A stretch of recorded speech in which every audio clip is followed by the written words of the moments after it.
కాశీ వెడతాను అని సంకల్పం చేసినటువంటి ఉత్తర క్షణంలో భూతములు, పిశాచములు, రాక్షసులు మొదలైనటువంటి వారు అంగీకరించారు.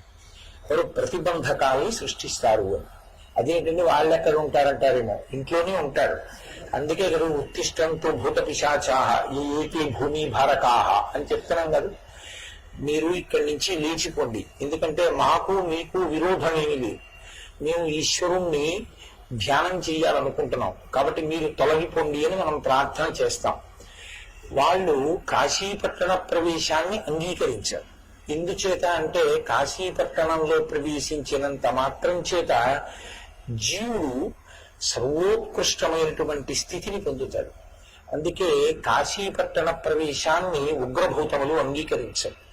అథవా ఈశ్వరుడు కూడా పాపపుణ్యముల విచారణ చేసి అందరినీ కాశీపట్టణ ప్రవేశం చెయ్య